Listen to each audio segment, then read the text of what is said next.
আসসালামু আলাইকুম। এবিসি স্কুলের পক্ষ থেকে আজকের এই ক্লাসে আপনাদের সবাইকে স্বাগতম।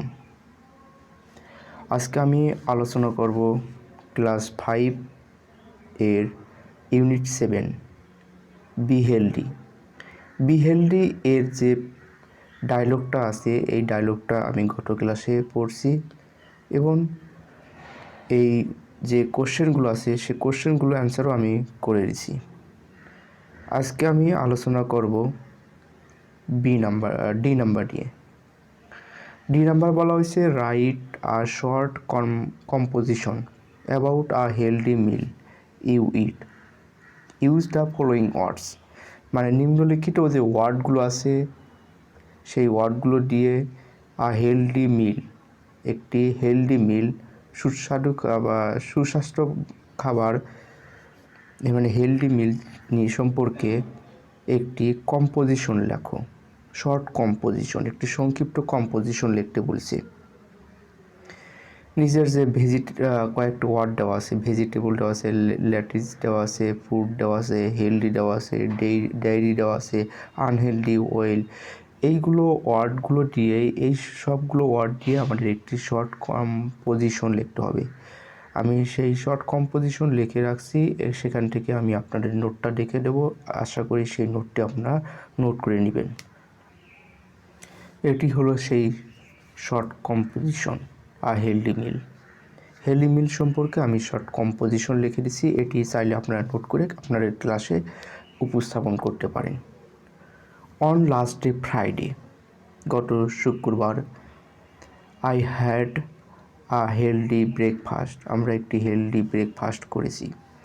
I eat many healthy food items, সেখানে অনেক হেলদি খাবারের আইটেম ছিল বা আমরা খেয়েছিলাম।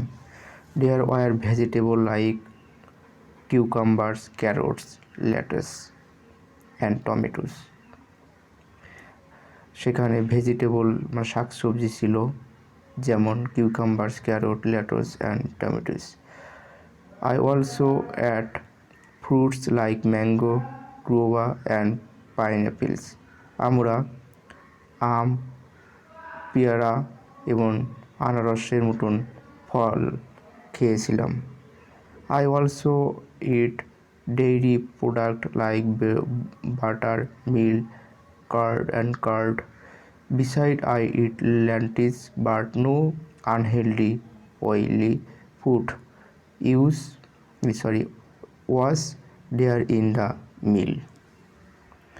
তো এই শর্ট কম্পোজিশনটা আপনারা চাইলে নোট করে নিতে পারেন বা আপনারা চাইলে আপনাদের নিজের মতন করে সেই ওয়ার্ডগুলো দিয়ে এই শর্ট কম্পোজিশনটা লিখতে পারেন।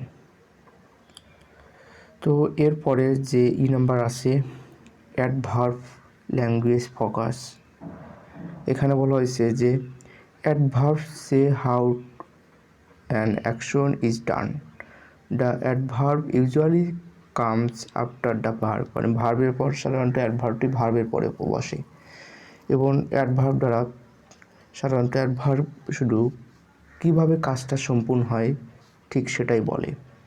যেমন Toma is talking quietly to Biju, Toma বিজুকে শান্তভাবে কথা বলছে। এই যে টকিং, এটি ভার্ব, শান্তভাবে কথা বলছে, ভার্বকে মডিফাই করছে, সো এটি একটি অ্যাডভার্ব। তো এরপরে এফ নাম্বার, জি নাম্বার নিয়ে আমি পরবর্তী ক্লাসে আলোচনা করব। আশা করি ক্লাসটি আপনাদের কাছে ভালো লেগেছে। যদি ভালো লাগে অবশ্যই ক্লাসটি শেয়ার করবেন এবং চ্যানেলটি সাবস্ক্রাইব করে রাখবেন। ধন্যবাদ সম্পূর্ণ ভিডিওটি দেখার জন্য।